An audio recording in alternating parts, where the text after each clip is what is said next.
Hi, guys, welcome. It's Sunday, May 2nd. This is Talking About Finance, and my name is Dave Coker. We've got 8 slides, just what me and my friends are talking about. Now, this is an interesting one to open. What we've got here is we've got U.S. budget deficit in column form, column chart, and then the blue line is the Fed's holdings of Treasury securities. Now, we can see, if, in particular, if you pay attention to the right-hand side of the chart, you can see as the budget deficit has exploded, you can see so has Fed's holdings of Treasury securities. And this is a perfect example of what I like to call the left-hand, right-hand school of central banking. The left hand prints the Treasury securities that are going to be sold to finance the deficit. And the right hand prints the money that they use to buy the securities. And this is why the Fed is the largest holder, the single largest holder of Treasury securities on the planet. It's absolutely amazing. Now, this type of imprudence will have consequences. Just because they haven't happened now or immediately doesn't mean that they're not coming. We've got to be prepared for this. So it's really interesting to look at that. These actions have consequences. And here, guys, what we got 4 interesting charts, or series on this chart. Got the federal budget deficit, the trade balance, the twin balance, and the dollar spot. And the twin balance, of course, is referring to the two deficits. We're talking about the fiscal deficit and the current account deficit. Now, the important thing here, guys, the green line is the dollar spot index. That shows how strong or weak the US dollar is compared to a basket of our trading partners. And then what we're seeing here is we're seeing a little bit of weakness over the past year or so in the dollar, and that's to be expected considering all the deficits that they're running and the way they're financing it.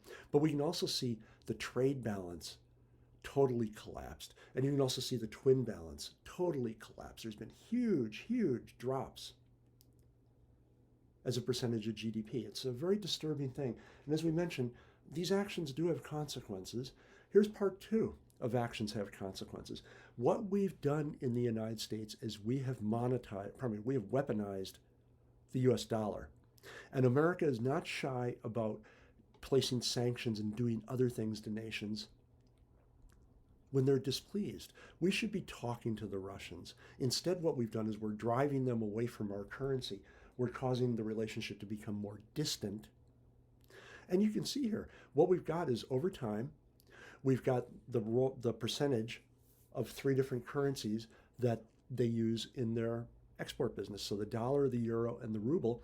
And clearly, demand from Russia or the use by Russia of the US dollar is dropping. And the big winner here has been the euro. The ruble's roughly constant, but the euro's been expanding. And that's really nothing that America wants to see over a long period of time. And again, these actions will have consequences. They just can't print money and spend it with wild abandon, money you don't have.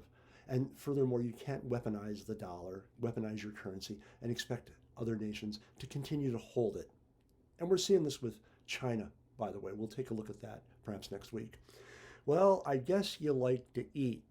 And if you do, you've got to be aware. Prices are rising, guys. In spite of what they say about CPI, and you know I'm pretty negative on that. I don't believe it. I'm preparing a video where I debunk and point out the deficiencies in CPI.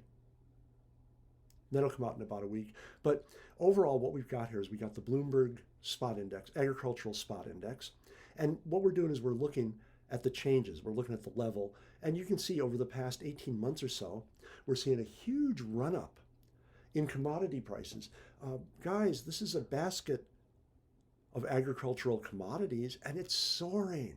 So it's just not single commodities that are sharply increasing in price. We're seeing all commodities tending to rocket up in price. And this will cause issues down the road. Unfortunately, we know food poverty is a problem in the United States. Roughly 20% of the people there have food insecurity.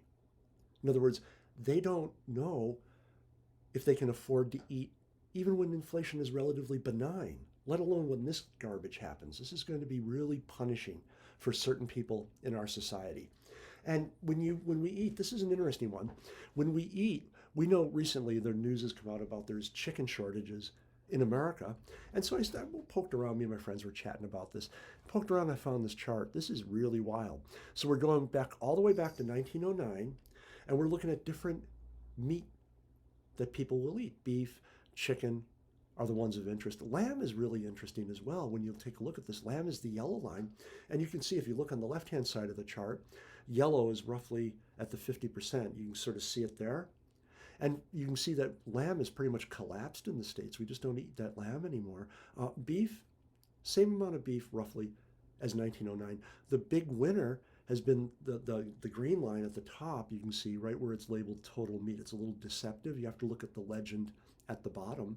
But you can see the diet, or the demand, I should say, for chicken has soared as Americans try to put what's perceived as a healthier animal protein into their diet. It's really interesting. And we are, as we mentioned before, we are seeing absurdities in the States. We're seeing shortages or tightened supply of chicken. And it was really funny. I didn't put it in the presentation. You can find the story. It was in New York. It happened yesterday. So an armed robber marched into a McDonald's and ordered the staff at gunpoint to fill a bag that he had brought with all your chicken McNuggets. And the staff pointed out, it's only 10:30 in the morning. We don't have chicken McNuggets. And the guy said, what do you got? And they said, egg McMuffins, sausage egg McMuffins or something like that. And he took all of it. But there's armed robberies now because people want the chicken. It will get worse. It's unfortunate. And here's an interesting one. We know that there's a house price boom in the United States. And everybody's speculating about the drivers. Of course, printing money is clearly a driver. There's a lot of money sloshing around. A lot of people want to buy a property. But take a look at I think it's an orange. I'm a little messy with the colors sometimes. I believe it's an orange. But we can see existing home sales inventory. In other words, what's on offer to be sold has been collapsing. And that's interesting. It's been a trend since roughly the end of the global financial crisis, or the subprime mortgage crisis in 2007, 2008. You can see the trend overall has been for reduced inventory, even as prices tend to soar. It's wild what's going on. And guys, we know a lot of people are buying their first home, but I'm guilty of this. I'll raise my hand. I'm busily buying property because I don't trust what's going on with the global financial system, in particular with the US and the Western democracies. The way they're just printing money is very disturbing. So as I can, I'm purchasing properties because I know if the worst comes to worst, the property will still be there. I'm not so sure about some of these meme stocks or things along those lines. It's a particularly interesting time to be in the market right now. But regardless, as crazy as people get, we know that there's some rational sorts out there. And if you go into, you can actually take a look on Google. You can go to Google Trends and find out what people are searching for. And yeah, this one made the rounds this week. Google Trends show us that searches for housing market crash are high. People are a little nervous about what's going on. And they should be. These prices are really not sustainable. At least if what I see in the UK for rental property, which is, I have a fairly large property business, and I'm closing on a property shortly. But if I see what's going on with prices in the UK is mirrored in the States, and I know it is, it's totally nuts what's going on. Oh, and you might ask again, when I mentioned that in another presentation, someone said, well, why are you buying property at all then? Well, what else are you going to do with the money? I mean, I've got gold, I've got silver, I've got Bitcoin. You got to do something with the money. You just don't want to stay in cash for many, many reasons. And so I buy it. I just accept a lower yield, rental yield, than what I would have gotten even 2 years ago. I would have gotten a couple percentage points higher than what I'm getting now. From my point of view, as long as the property can pay its own way, and maybe throw me back some money, I'm fine with it. I don't really mind.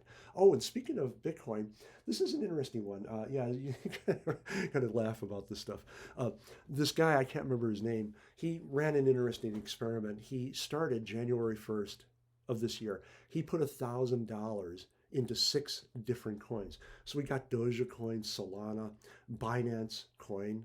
From the top we're going, okay? Dogecoin, Solana, Binance Coin, Tron, Ethereum, and Bitcoin. And simple question, how much would you have? And he did this, I think he reported this last Friday. How much would you have as of last Friday? Well, Dogecoin was the big winner. $1,000 dropped. I won't use the word invested. I don't even do it with Bitcoin, and I have a very, very large position in Bitcoin. But when you put $1,000 into Dogecoin on January 1st, you now got $35,000. Woohoo! Oh boy, it's interesting. Solana, $26,000. Binance Coin, I'm have to admit I'm puzzled by this. You get $17,000, but Binance Coin (BNB) is only used on Binance. Of course, you can convert from any other currency to Binance Coin, but the point is, it's a currency that's used on Binance, and you're up at almost $18,000. Tron up some $4,700. So in other words, $1,000 turned into almost $5,000. Ethereum, big spike in prices recently. Ethereum, your $1,000 turned into $3,721. And finally, Bitcoin, your $1,000 it roughly doubled, turned into about 1901. I will admit, in terms of cryptocurrencies, I'm very knowledgeable about the entire field. I only hold Bitcoin and Ethereum. And that's it. The thing is, it's this. What am I going to put in Dogecoin? $100?